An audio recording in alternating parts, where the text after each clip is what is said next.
on the other hand. Okay, mind your business. I'm gonna get them done.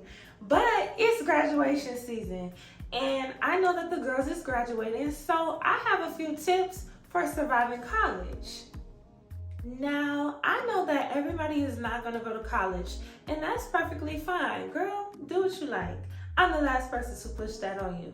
But some people are gonna go, and I don't want it to be any confusion on how you go to and maneuver through college, and that's why I have these tips.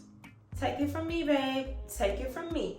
So the main thing that I want you to remember is do not overthink going to college. You've been to school before. You've done homework before. You've read textbooks before. You've done all that shit before. So just think of it as one step past senior year. You have done everything they're gonna ask you to do. What people don't talk about though is most of the time a class is gonna be either on Mondays, Wednesdays, and Fridays, or Tuesdays and Thursdays. So if you look at it like that, you got a little bit more freedom and you got more time to do your work. If you're in high school and they're like, oh, read 10 pages, you're gonna have to do that shit tonight and just be mad about it. But in college, they're gonna be like, read 10 pages before you come back to the next class. And if it's a Monday, you know you don't come back until Wednesday. You're like, oh, I'm gonna break it up in 5 tonight and then 5 tomorrow night and show up Wednesday like what's good. And that's how you should look at it to reduce the anxiety of being in a new environment. Just make it familiar to you. Speaking of familiar, do you remember that version of yourself that existed in middle school and in high school that was kind of cringe and you really want to forget about her? Well, you don't have to be her when you go to college. You can totally reinvent yourself to the person that you've always wanted to be. I'm not saying be fake, but I am saying that those people do not know you.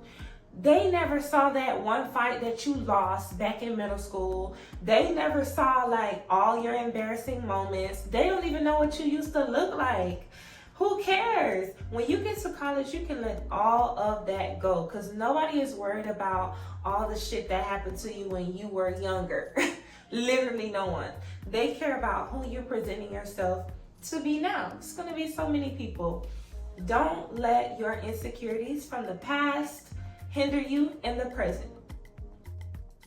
So if you were always a little turtle stuck in the shell in high school and socializing always scared you, you don't have to be like that anymore because I can promise you the introverts are coming by the busloads to college just like you.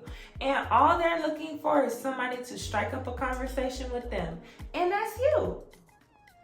Now you can start being more and more outgoing. There's going to be so many clubs and so many groups for you to join, and it don't have to be the kind that's at the forefront of campus that's always public speaking somewhere. You can leave them groups alone. It's going to be plenty that just meet every week and you're just meeting new people and things like that. Now, don't go crazy with joining clubs because you are going to probably have to attend meetings. So think about that.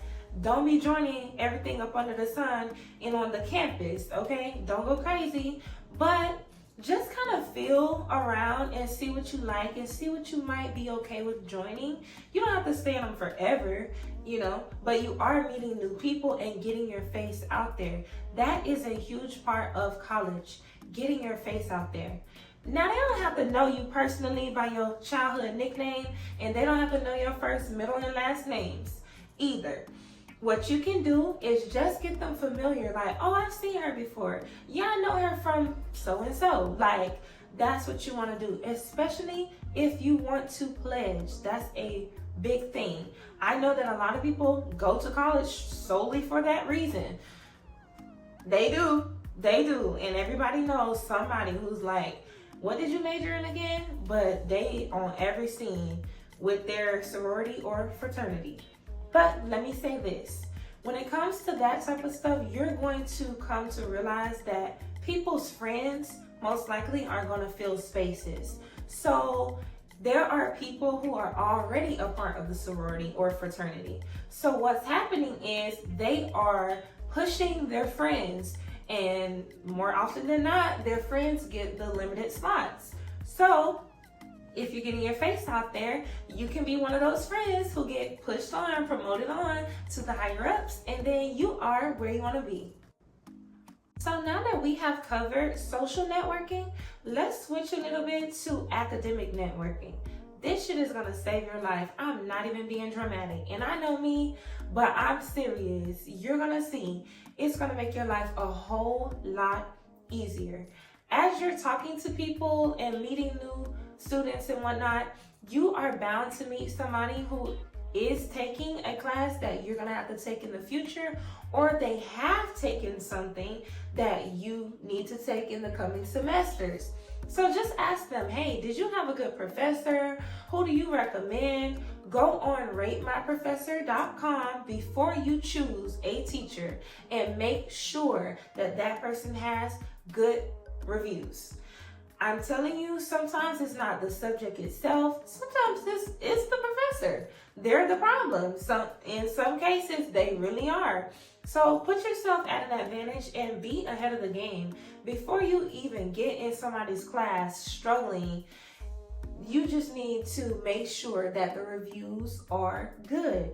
Use the people that you know. You're going to meet people with the same exact major as you. Make sure that y'all are maneuvering together, or if they're a little bit further than you, go ahead and ask them for some advice. Or if you're a little bit further than them, obviously this is at least sophomore year and up, because how you going to be ahead of a freshman and you're also a freshman? Okay, but at least like if you're a sophomore and somebody asks you, go ahead and tell them what you think, who you took, why you do or don't recommend that professor. You feel what I'm saying? That's going to make your life a whole lot easier. Now, I'm stressing networking so much because I know about test banks. Test banks are a collection of old tests, or maybe a collection of mock questions from a certain professor or for a certain subject.